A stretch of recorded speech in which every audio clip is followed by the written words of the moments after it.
We are live. Hi, everybody. Welcome to the Atheist Republic Sunday Hangout. I'm Makisha, and I'm going to let everybody else introduce themselves. Go in order. What's the order? Like your little box on the bottom. Armin or Abt. Aren't you all in order, in the same order? I think our order. I'm just going to say, my name is Armin. Where are you hailing from, Armin, if you want to say? I'm in Vancouver, Canada. And Rav? Yeah. I'm Nirav, and I'm from Washington, D.C. right now. Next is Sahil. Hi, I'm Sahil, and I'm from India. I'm in a city called Baroda. And the only other person left, Travis. I'm Travis, hailing in Montana. Montana! Very underrepresented. Yeah. But funny enough, I spent 5 years living in Montana, so that's, small world. Yeah, indeed. So yes, welcome. We're going to talk about Hinduism again today. Hinduism, as we established in our last conversation about the topic, is sometimes difficult to pin down to have a conversation about. And because our conversation last time was so interesting, we had some interest in continuing on and discussing it a little bit further. I did post in the group chat a link to a blog post that we have on our website called 10 Questions Toward Understanding Hinduism. And it has a lot of good questions that people might have, as well as responses to those questions.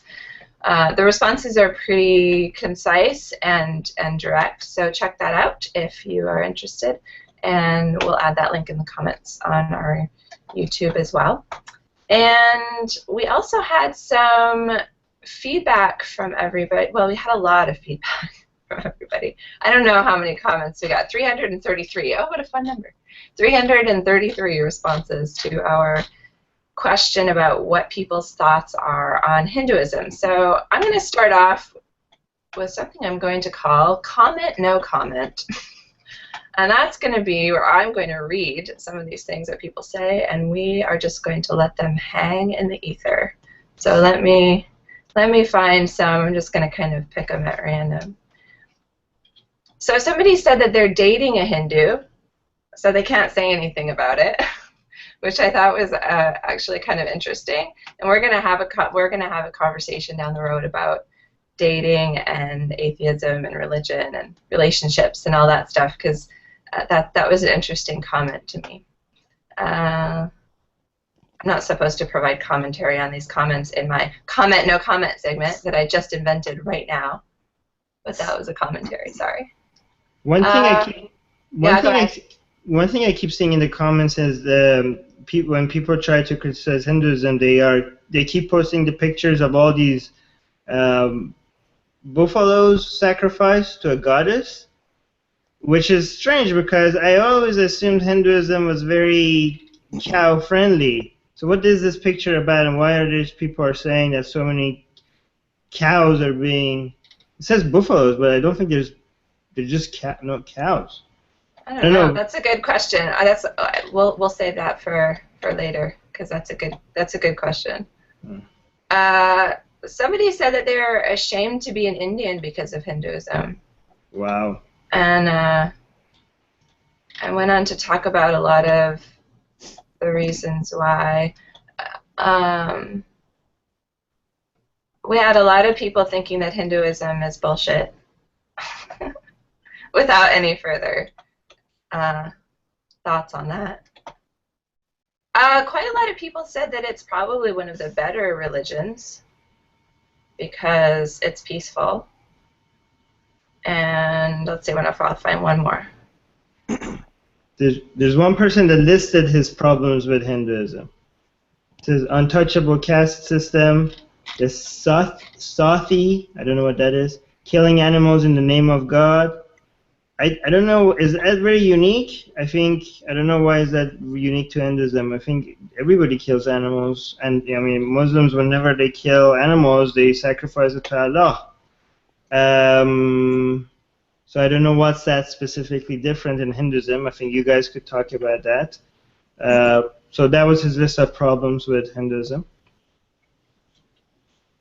This comment is talking about how it's a set of conflicting philosophies, and we can touch on that a little bit more as well, because that was something that we talked about last time that was also particularly interesting.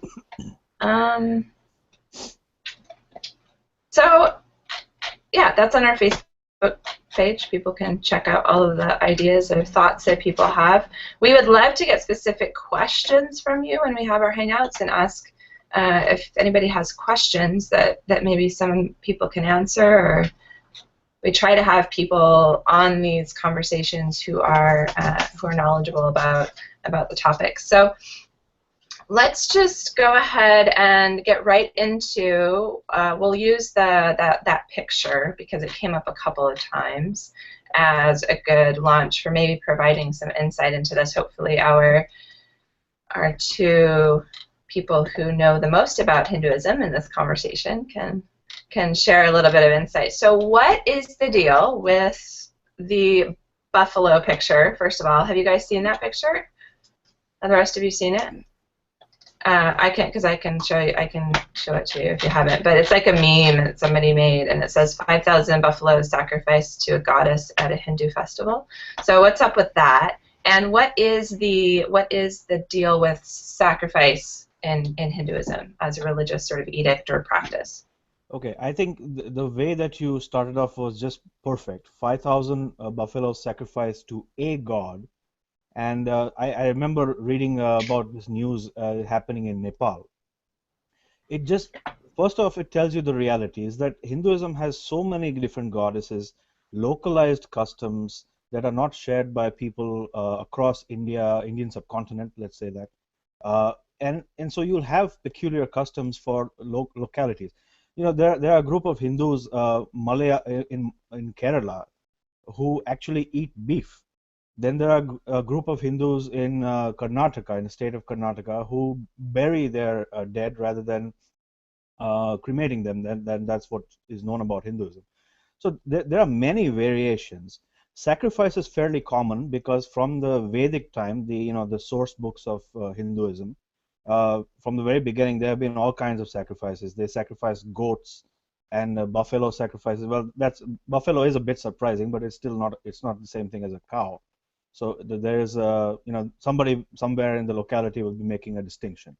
But yeah, sacrifices are common. The idea that Hindus are vegetarians and so friendlier to animals is not true. Hindus are not vegetarian per se, except in certain regions. And one of the main problems about the issue of the cow is that they consider the cow sacred.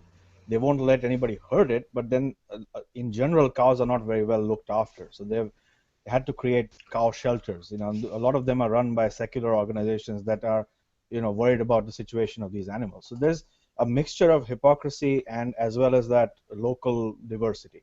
So there's no, uniformity here. And I think last time we discussed how it makes it so hard to, any criticism of it seems not to be, I mean, how could you even criticize something that doesn't even have a central belief system? Well, you can criticize, it's not completely true either, because, you can criticize the religion that is the descent of the Vedas based on what is written in the Vedas. Now, that's the largest group of theists in Hinduism, because you have to remember, Hinduism is a geographic definition. A lot of sensible expert people have argued that it includes agnosticism and atheism.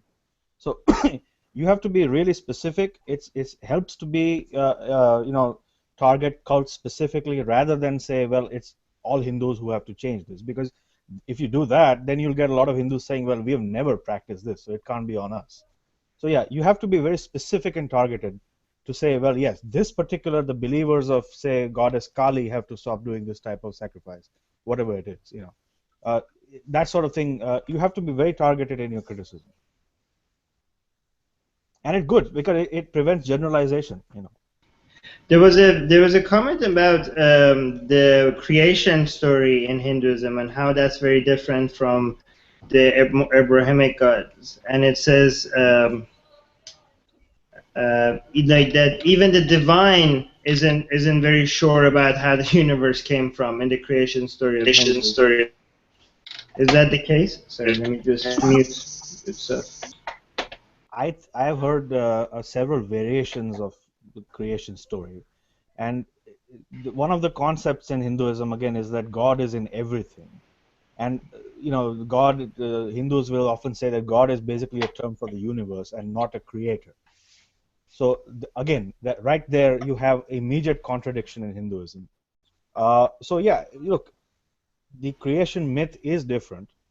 But then there are certain things like there's a flood myth in Hinduism, which is common with the Noah's Ark story, pretty much the same thing. So you can see that it's actually a stream of philosophy, and there's a contradiction in everything. Yeah, I mean the creation myth has as much support as any of the biblical myths. It doesn't really matter.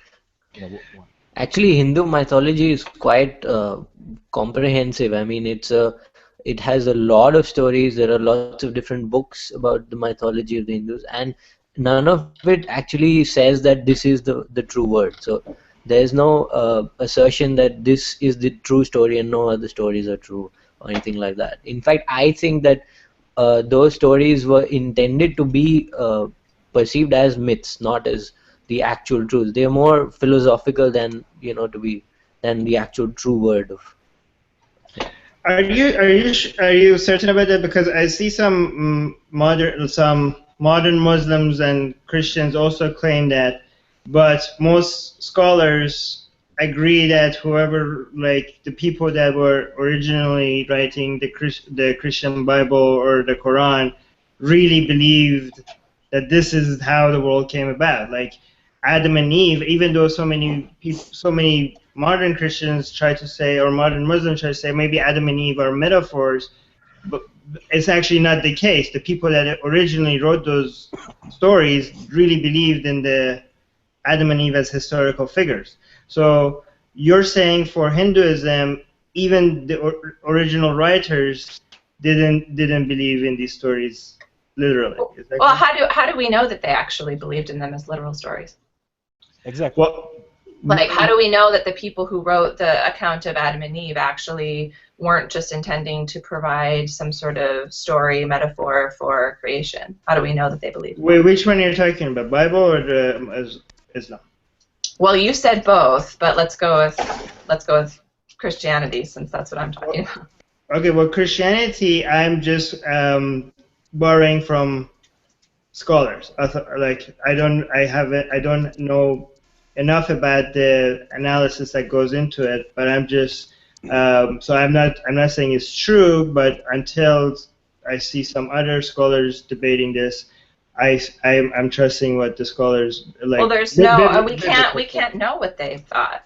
We can't know anything for sure. We can't know anything for sure. But what these scholars do is that they analyze the thinking at those times, the philosophy at that time, the style of writing at the time, the psychology. They compare it to other people, and they commenting on these verses at the same time. They do very, very comprehensive analysis behind all these texts, right? Right. But actually, the story of Genesis has been analyzed, and many scholars argue that it is not in a style of writing that would be consistent with anything edict related or directly. Like they don't necessarily think that they actually believed that was the case. There are a lot of arguments to say that. Yeah, no, I'm not. Anyway, my point is that my point is actually to refer even to your point. Within Hinduism, your question was, do we know that the people writing it did not believe that it was the actual fact of the way things happened? and then you mentioned Christianity and Islam, and I actually don't think we do know that. Well, So within Hinduism, do we, Sahil? Well, Sahil, actually, do you know the reason why I say that is because there are so many contradictory stories within the myths themselves that none of the real believers of Hinduism actually take them to be the true word. I mean, a lot of them do, but I mean, anybody who studies the Hindu texts will know that these were intended to be philosophical in nature. Yeah, and is it true that, like, well, when it comes to origins of Hinduism, nobody really knows where this came from. It dates so far back that it's really hard to make any comments about the intentions of the people that, like, when it comes to Islam, the Quran and the Bible, we have a lot of other texts from that time for people to compare it to and understand the people at the time, understand the writing style at the time, and know what these people's intentions were. But when it comes to Hinduism, they go so far back, and nobody really has any clue exactly how it started. Is that right? Well, what I would like to say is that, firstly, it would be incorrect to say, or just to outright presume that this was intended just as a myth. Because if all of this is supposed to be taken as an allegory, or some sort of you have to interpret it your way, then what were they actually doing about the real tangible question about where the universe came from back then? They were wondering about these things. Why did they spend their times on something that was allegorical? The second point is that, yes, the historiography, the historical research in India has been very politicized. So it's very difficult. I mean, you can get extremely contradictory claims being made. And the stake is that there are a bunch of people who want to keep Hinduism appearing as scientific and relevant as possible. And then there are people who are looking at the doctrine and saying, look, this is an ancient religion. It really doesn't have anything to offer for the scientific age. There are a lot of people who believe and claim that Hinduism is a scientific religion. And then I can quote an Indian scientist, a renowned Indian scientist called Meghnad Saha, who read the Vedas, said that this has got nothing to do with modern science whatsoever. Now, how do a lot of Hindus take it in the sense is that when the West was being exposed to Hinduism, it was in the 19th century really, and there was a Christian, they frowned on Hinduism as being basically idol worship. Some even demonized it, calling it devil worship. Those who took it seriously were also coming from a scientific point of view, and they said, well, what is really this?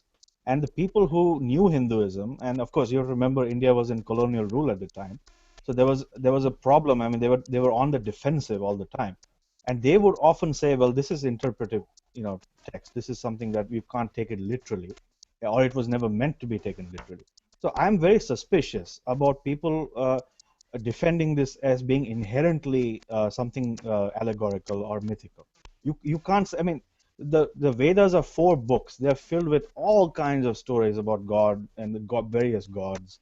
And yes, it's true. We don't know exactly how to look at it, but that doesn't mean that this was some sort of a profound philosophical discourse necessarily. It could have been a bunch of rituals, as the Vedas are relevant today only as a bunch of rituals that nobody understands.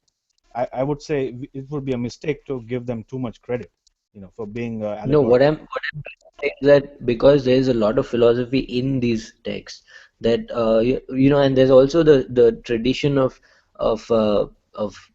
making stories about animals and the natural world in India to explain morality and philosophy to young children and all of that. So I think if you combine all of that, you can see that the philosophical underpinnings of these myths are more prominent, I think, for most people, rather than just. What we can say about that is that it does give a lot of credit for a sense of free expression and understanding and individualism in Hinduism.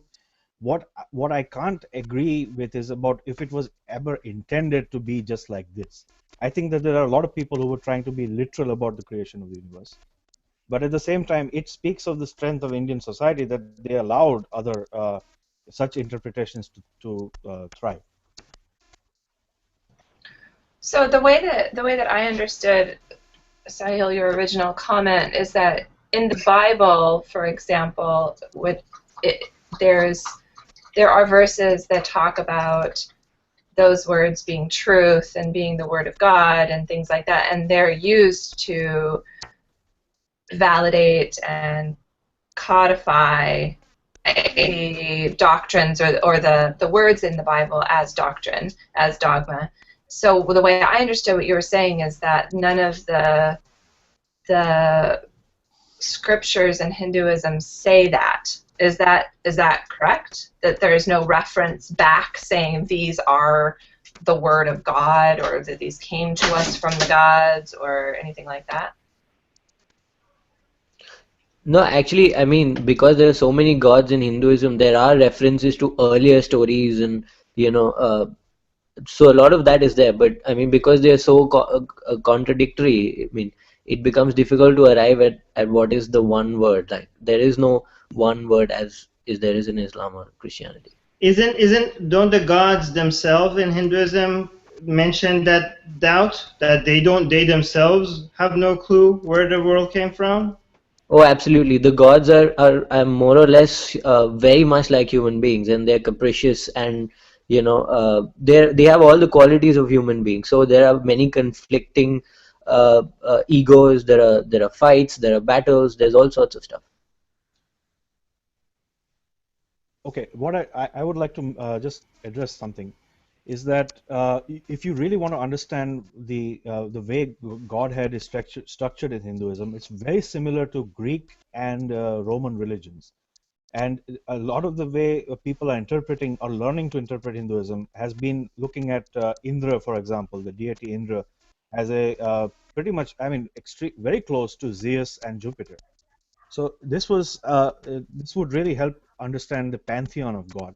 But then again, mindful to remember, Indra was the chief deity in the beginning, and that the forms of God that we are familiar with now, such as Ram or Krishna, actually evolved several thousand years after the Vedic deities were, the Vedic religion was formed.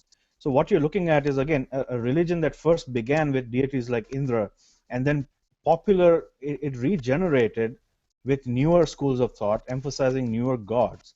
So if you're trying to be a strict interpretationist, if you're coming from a point of view of the Bible or the Quran, you'll find it, I mean, you can't actually call it one religion. There's an ancient Vedic religion, and then there's today's Hinduism. And also another thing is that God is even the chief, Vishnu, Ram, Krishna, these are active characters in Hindu myth or literal, and they give you teachings. The Bhagavad Gita is the avatar of Vishnu, Lord Krishna, talking to Arjuna, the warrior, and talking about the morality of about, quite frankly, everything about life, duties, and what is war and why do you have to fight war, etc. This is a discourse coming directly from God. You can't say that God is not saying anything here, but then again, you have to, in some of the other texts, step back and see, well, these God are actually playing a character role in a bigger story. So, yeah, I mean, you can't look at it from the way you look at Christianity or the Quran, because then you'll get lost. Well, I have a question. So does Hinduism, other than today, Hinduism, does it have a huge impact on people's behavior other than a cultural impact? Like, for example, if you look at Christianity and Islam, a lot of people's way of life, what they find good, what they find bad, they look into their religion to decide what's moral and what's not moral. So it's not just a cultural impact, it's not just about how you dress, what you eat, it's also a moral guideline. Is Hinduism, like, I know Hinduism has a huge cultural impact on how people live, but do people's behavior and moral code also is impacted a lot by Hinduism, or is it just mostly cultural? Well, there's a lot of cultural there, but if you look at Hindus often refer to the Bhagavad Gita. They regard it as being the central guiding scripture, and if they want a reference point, they often go to that book before they go to anything else. There are very few Hindus who actually go to the Vedas, because Vedas, aside from being in archaic Sanskrit, they are most of them a collection of rituals and rituals about gods that are no longer important, like Indra. And so the Bhagavad Gita is one that is a moral reference point. But a lot of the moral decisions and decisions about what needs to be done at key points in life does come from a cultural background. Yeah, I agree to add that that these texts don't provide a codified bunch of values. There's no 10 commandments that you should never break. And because these texts are also very complex in a literary sense, you can find the moral guiding force for any kind of idea in these books. You can refer to them as much or as little as you want and yet not break any rules as such. Because again, these gods are behaving like human beings and giving you advice in context, so there's always that interpretation that is involved. Does it allow for interpretations that we today consider not so good? For example, when it comes to Abrahamic religions, some people say like, oh, this means like this is here's a peaceful interpretation, and some people say like this means war, this means we have to kill infidels. So does the moral teachings in Hinduism, does it allow for you to go swing back and forth between being absolutely violent and oppressive to peaceful, or is it mostly on one side?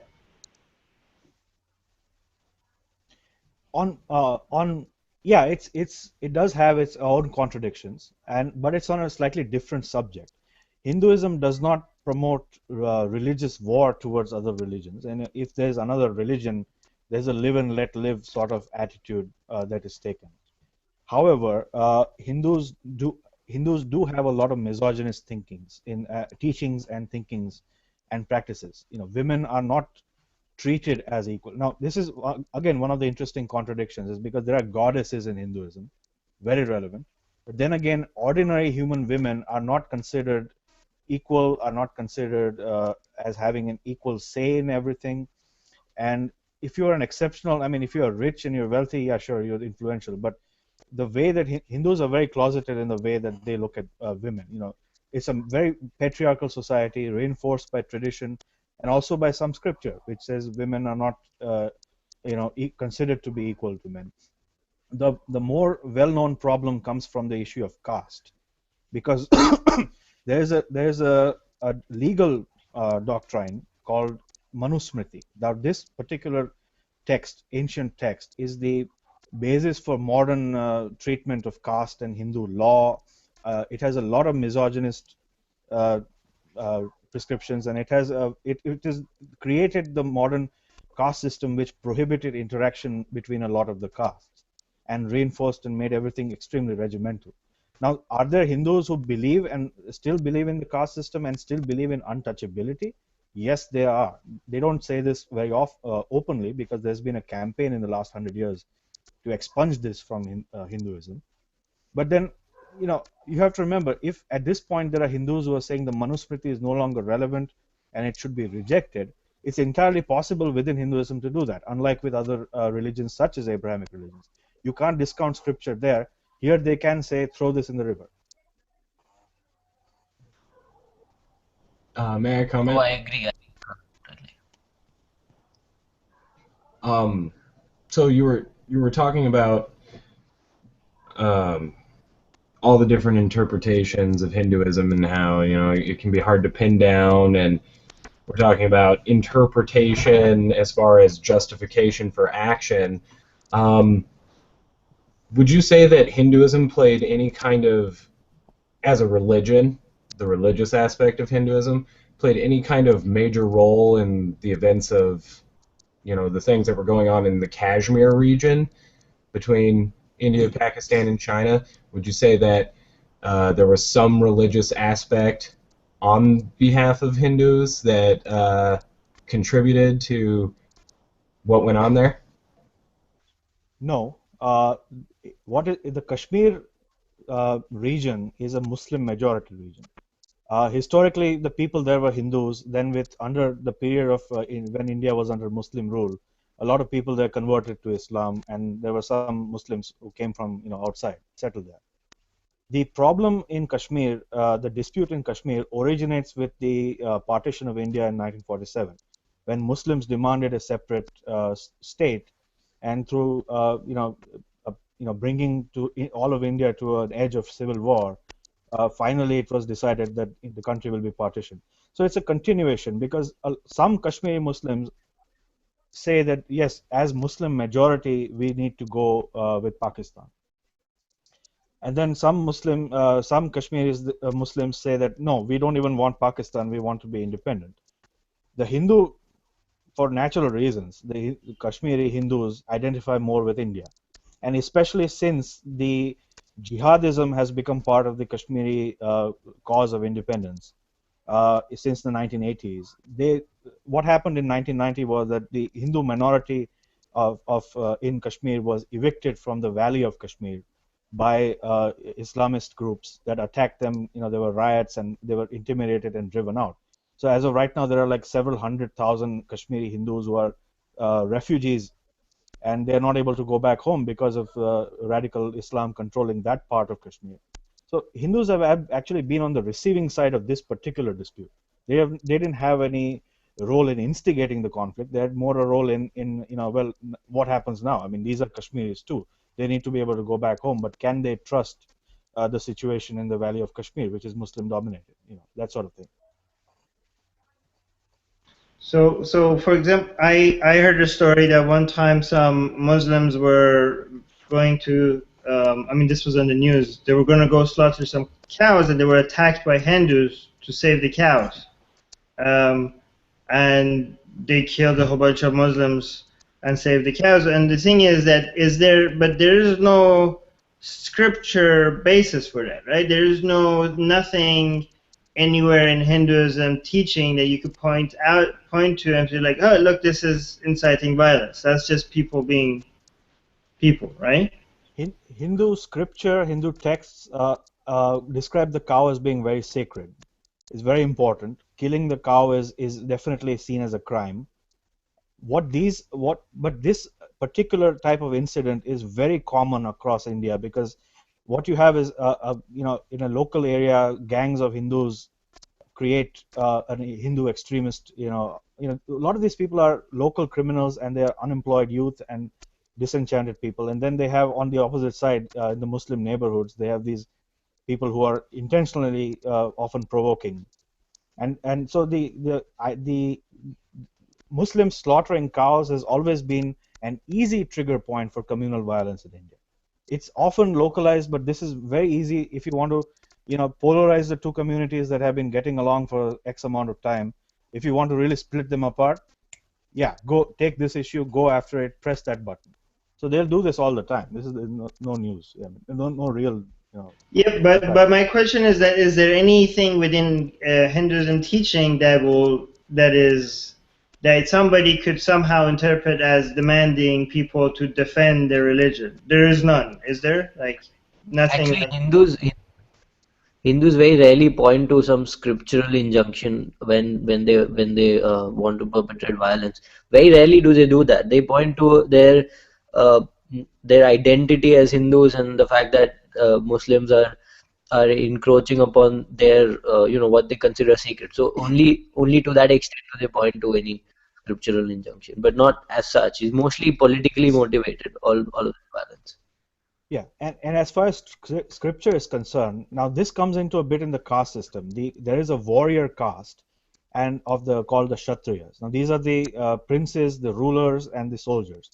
Now, yes, historically, one of the duties of the caste is to protect religion, but that comes as protecting, all of society. These rules were made in the perspective of protecting, the respective kingdoms and societies.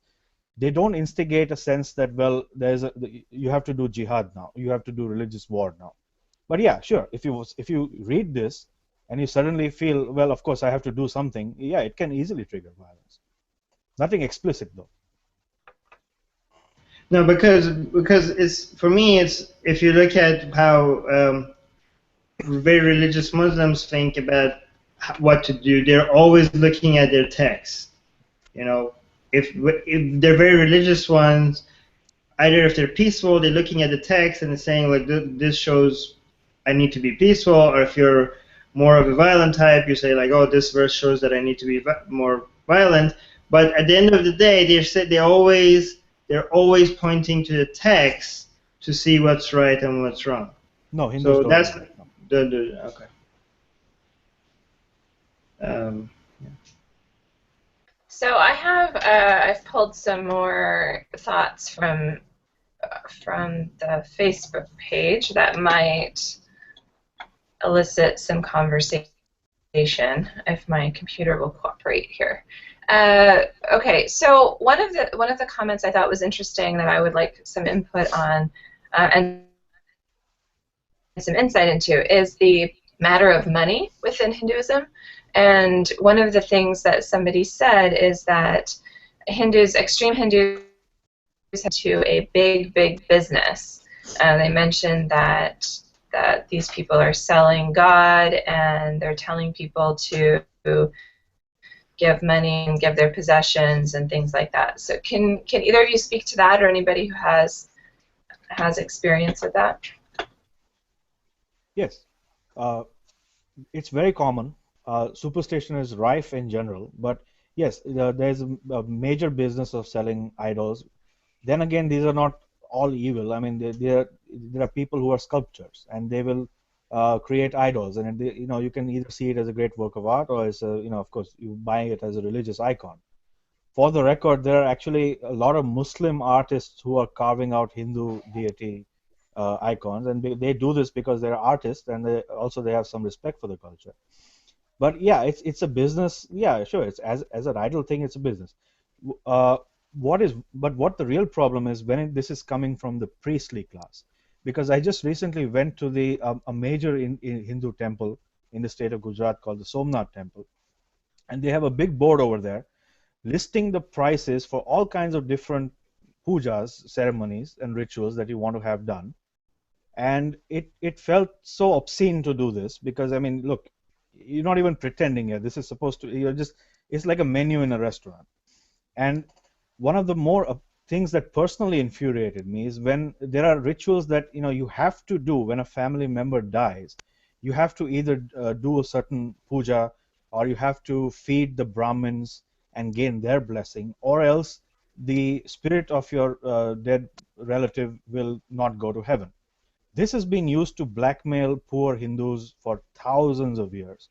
It is something that happens even today. I mean, literate, urbane, liberal-minded Hindus, I've seen them do it, and it makes me so sick that people would happily, you have it's like emotional blackmail when these families are most vulnerable. It's unconscionable. My blood pressure rises even as I speak about it. So somebody might want to take over here. Actually, that stems from the fact that in the in the earlier days, there was a whole class of Hindus that relied only on charity. Like the priestly class would rely only on the charity of others to sustain themselves, and this is a sort of perversion of that because they can point to the culture of Hinduism and say that we are supposed to make money out of making of doing these rituals. And now with big temples they draw a lot of Hindus. So what they've done is they formed unions and they've agreed upon prices, and all of it has just become very perverted. I have to contradict you slightly there. This is not just a question about people taking income from charity. Why is it that they're able to do this? Because these Brahmins say that they are at the top tier of society.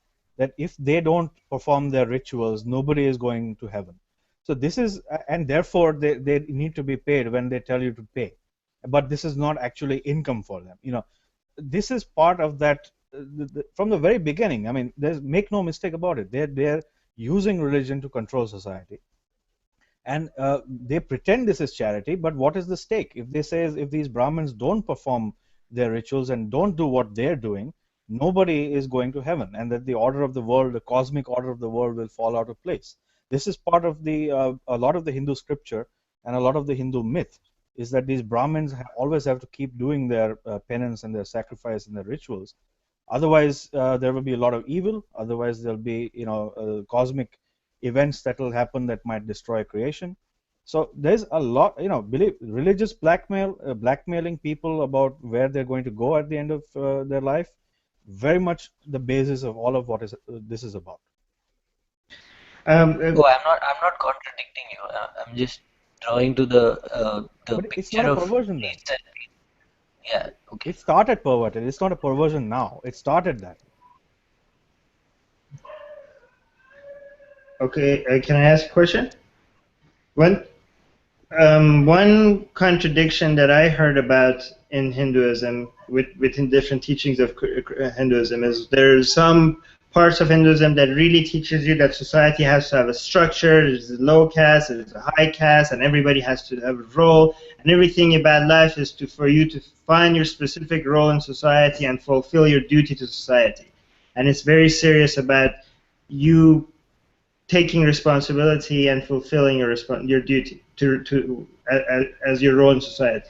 And then there's a whole extreme other end of Hindu teaching that you have to actually let go of society and just go wander off as a wild person and forgo all worldly thing and not be worried about what the human affairs and all the games that they're playing in society, and just try to meditate and just disconnect from everything. And these seems completely at odds with each other. Is that correct way of looking at it? It comes from, again, doctrinal diversity.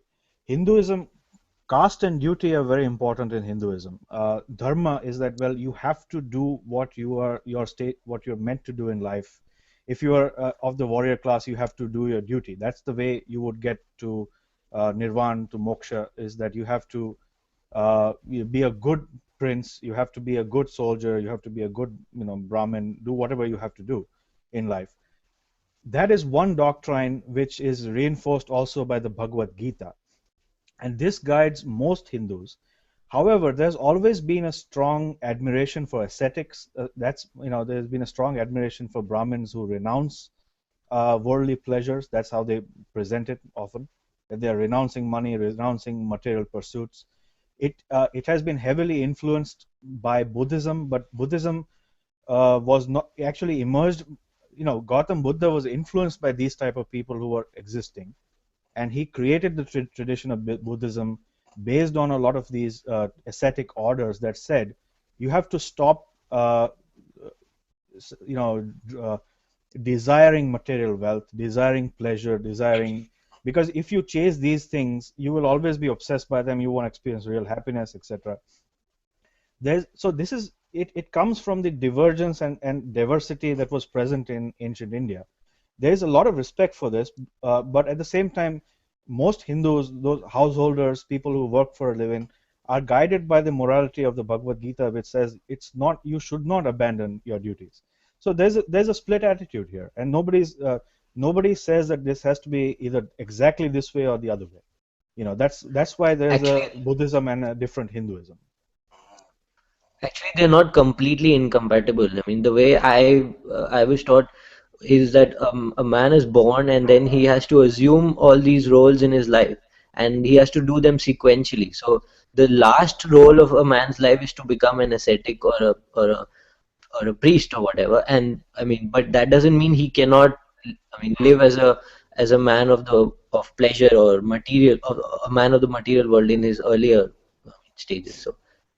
Right. It's like up till the age of 25, you're a brahmachari, which is basically you have to be celibate and you're a student.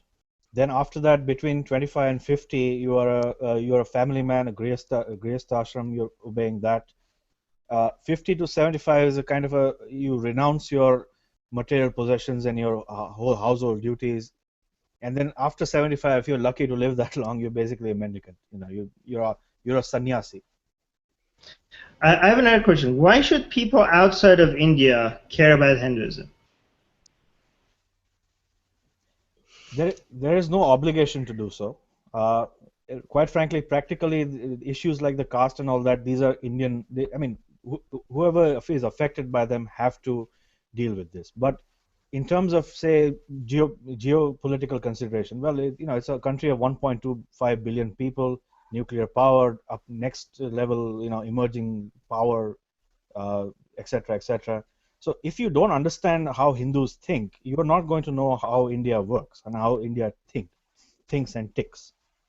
That said, these particular problems within the religion, if Hindus are not willing to step up and deal with this, there is no reason for the rest of the world to worry about it. And the history of Hinduism has been that whatever problems there are, these are not usually exported outside of Hindu society, which is why there are people in the world who think that this is a more peaceful religion than others. They're not entirely wrong, but this is the impression.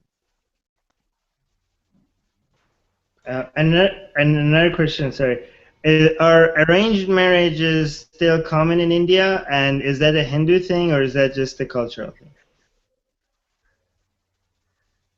I would say it's a bit of both, but the concept of arranged marriage changes as you move from one class to the other. If you're part of the upper middle class, then arranged marriages are not so much about marriages without consent as marriages that happen between people that are made to see each other. So, but in the lower classes, there it does happen that people are forced to marry some. Usually women, obviously women are forced to marry somebody they don't really want to marry. So that is now confined only to the lower classes. The influence of religion here is the insistence, long held practice that you marry within your caste. They don't, intercaste marriages are very new, and while they're obviously coming out of the effect of reform movements, the religious doctrine where that comes into play is basically it dictates that you have to kind of marry within your caste system. More people are willing to break that now, which is a positive. Is the fight between Hindus and Muslims, especially between India and Pakistan, but also other Muslims around the world? Because I hear a lot of anti-Hindu propaganda, mostly coming from Muslim circles. They're always making fun of, and always Islam has always been like, oh, it's like peaceful Muslims always claim that they're very friendly to Islam is very friendly to Ahlul Kitab, which is Christian and Jews, right? And some Muslims disagree, some Muslims agree. But when it comes to Hinduism, there seems to be a lot more agreement that this is just a ridiculous religion and these are just pagans, devil worshippers, right? So when it was Hinduism, when it was introduced to me as a Muslim kid, it seems like the hatred towards Hinduism was a religious thing. But when they talk about Israel, it was more of a political thing, is because they came and took these lands of the Palestinians. It wasn't because they're Jews, right? At least not that wasn't introduced to me that way when I was studying in Iran. But when it comes to Hindus, it seems like it was a religious thing mostly. So with Hindus, is there a problem with Muslims more of a political issue or more of a religious issue? What do you think about it? It begins with religion, because one of the things that Islam hates the most is polytheism. Now, if you really correctly want to describe Hinduism, it's pantheism, not polytheism. However, idol worship and polytheism are something that Islam has always marked out as the #1 problem. And so while the Islam comes from a point that, well, the Bible and the Torah are actually part of the original religion, only that now they are corrupted and perverted, and hence you need the Quran. There was no doctrinal reason for the creators of Islam to be sympathetic towards the Hindu religion at all, because it began with these two very things, idol worship and polytheism. Now, for the record, I want to say that when Christians encountered Hinduism, they had the exact same prejudice. They said, well, this is idol worship and polytheism. And so from a doctrinal point of view, these two religions are extremely opposed to Hinduism. And yes, I mean, I am not surprised one bit that if there are people who still have this attitude towards Hinduism. This is the root of the problem between Hinduism and Islam and Christianity. The difference is that Hinduism says it believes in pantheism, in the sense that, well, if you call your God and your conception of God Allah or Jehovah, that's not a problem. That's just another name of God. Hindus themselves have so many other names of God, it really doesn't matter. But in Islam, you begin with the kalima, which says there is no God but Allah. And you can see that right now, immediately there's going to be a problem, doctrinally problem, which then translates into relationships between Hindus and Muslims. Actually, the political dimension is also quite significant. I mean, there are some key political events that have caused this hostility towards India. Mostly the issue of Kashmir, the partition of India, all of these events have created a sort of political opposition to India. So India is at par with Israel and the United States for most Muslim countries.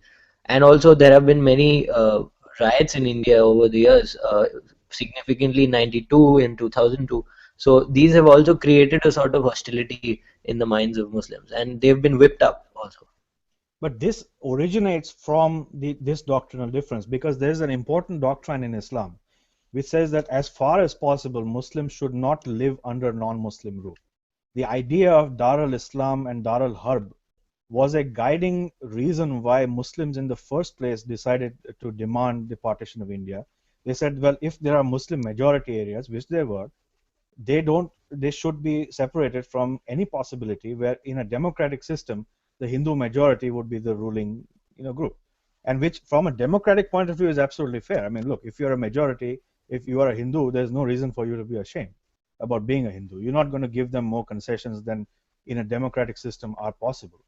So this was the basis of the political dispute between Hindu and Muslims that began in the British era. You have to remember this: before the British, it was the Muslims who were ruling many parts of India, and once British rule came, Muslims were removed from the ruling class.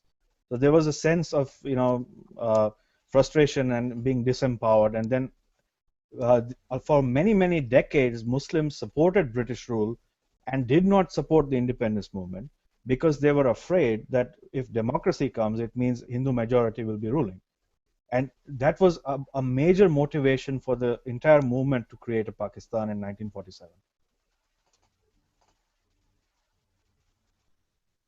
So do you still see a lot of anti-Muslim feelings among Hindus, or is that something that is less now than before? It's not less. It's, in fact, there are different types. Now, you mentioned earlier about the cow slaughter issue.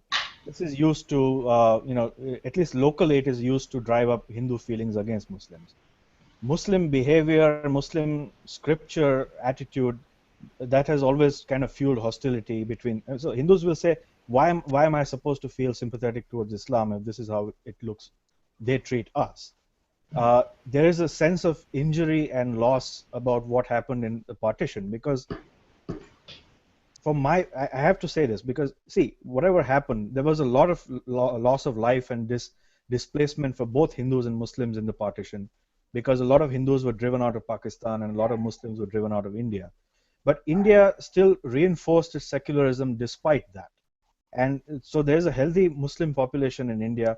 There isn't much of a Hindu population in Pakistan, and Hindus feel that, well, the Muslims got a state for themselves. We were driven out of the very land where the Vedas were written. The land of the Indus River, technically that is today Pakistan. So there's a sense of that we have been at the receiving end here of all this stuff, and nobody's taking our view. For example, the Ram Mandir dispute is a very important political and religious dispute, where Hindus have believed that Ram, the avatar of Vishnu, was born in Ayodhya, the city of Ayodhya. They had built an ancient temple there, and it was destroyed in the course of a Muslim invasion. And now they are demanding that this, and there was a mosque built there in the place as an insult to injury. And now they've been demanding for a long time that this mosque be removed because it was not even being used. And they, in 1992, forcibly demolished it, caused a lot of communal violence. The government has kind of put the issue in a freezer, saying that no, we are not going to touch this even. And the stalemate situation is kind of feeding both Muslim resentment and Hindu anger on the issue. So it's kind of festering sore on the body of India. I remember when I was at one point dating a Hindu, the family, the main thing that they were concerned about was that if I was a Muslim or not. And they're like, no, he's not a Muslim. He doesn't have any religion. Like, they don't care. He could be anything except a Muslim, and that was the main concern of the Hindu parents of the. Yeah, because historically, say the Christians, the Indians who converted to Christianity, they never demanded a separate state for themselves. They did not. They're educated. They're well off. They don't.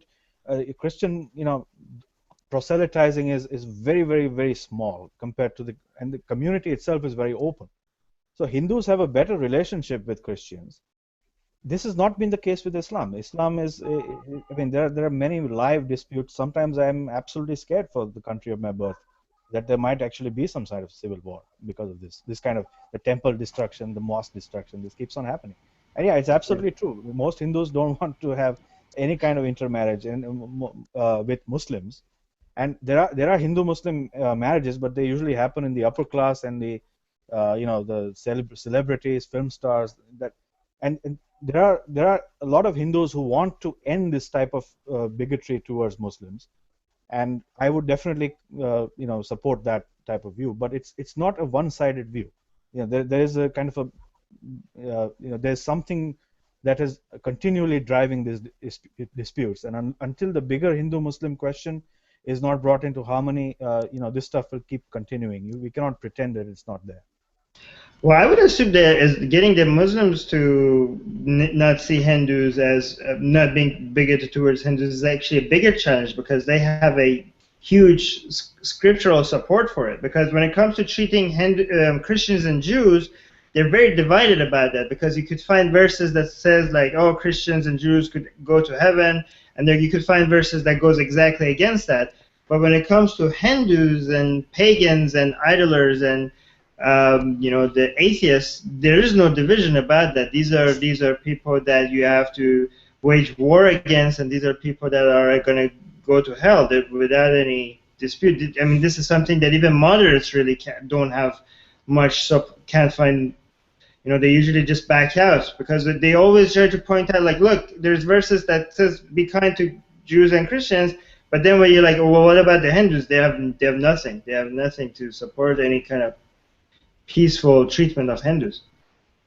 I think land is a huge complicating factor as well. Anytime in your holy book that you have some sort of indication that you shouldn't be under the rule of another religion, or that you are entitled to certain areas of land, or that you're entitled to sort of be in control of where it is that you live, that makes it very complicated, I think, too, politically.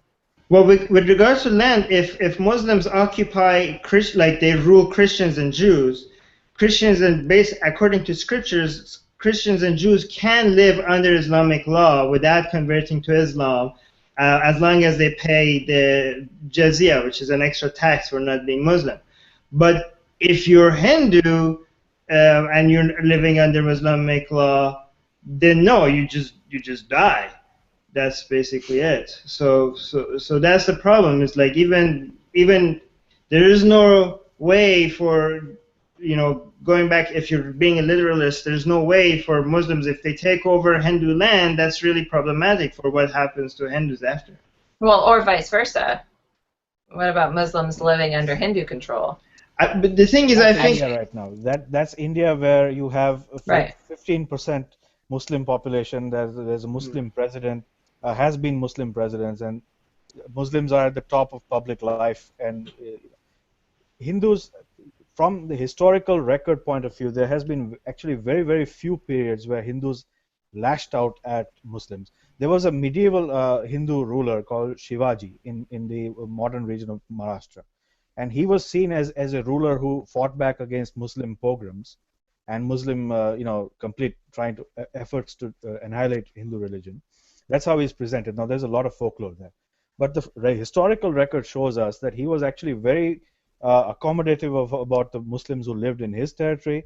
He let them practice freely, and there were a lot of Muslims involved in his administration and his court. The record of Hindus towards Muslims has always been a lot better. Not deliberately trying to take sides here, but this is the fact. It's been a lot better than Muslims have ever treated Hindus. I mean, if you just compare. Sayal's been trying to say something for a while. Yeah. Just one second. Go ahead, Sayal. Okay, so An important point here is that the Muslim population in India is a very significant minority. So it is actually possible for them to become politically significant by identifying themselves as Muslims and separate from Hindus, and that is why, I mean, all attempts at sort of integrating Muslims into Hindu society have not been successful. The Christians and all other religious minorities, they don't really try to become politically significant by identifying from the religion. So the point is that since Hindus are such a big minority in India, it always creates that problem.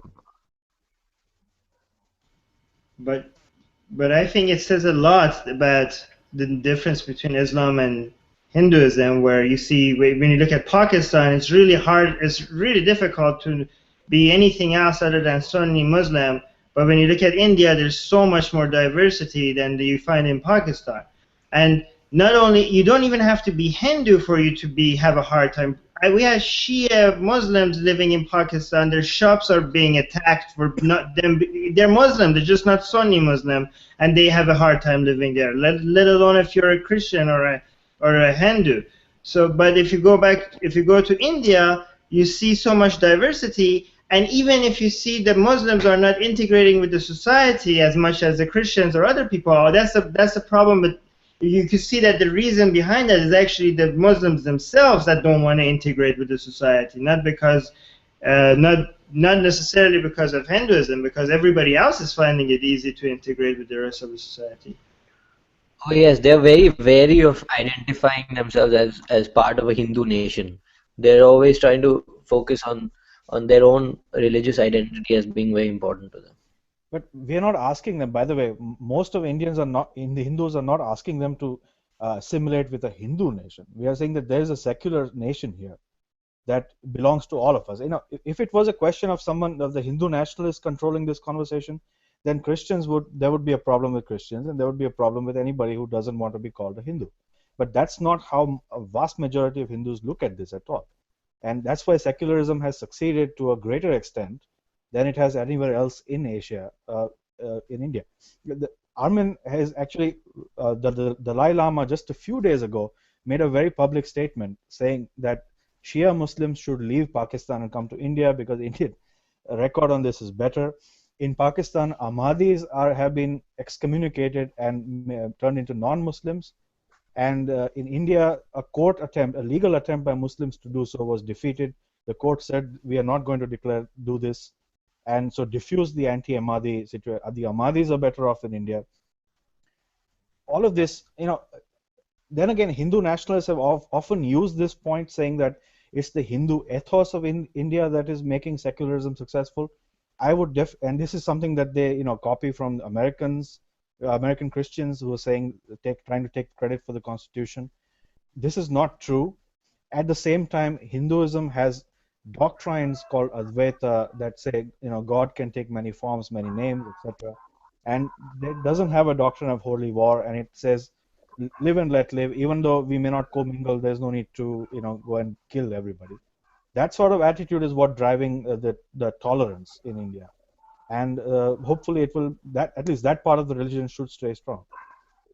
I think that's a great comment to wrap up our talk about Hinduism. And I want to take the opportunity real quick, since we're past the hour, to thank Narav and Sahil for being infinitely long-suffering and patient, and with our ridiculous questions, and really explaining Hinduism so thoroughly and so well. And obviously, as we've mentioned many times, this could go on and on and on, because there's just so much involved. But it has been really fascinating and enlightening, and I personally want to thank you for providing all of your input. And thanks to everybody for watching, and all of the Atheist Republic community out there who's with us today. Have a great week, and we hope to see you again next week. Thanks, everyone.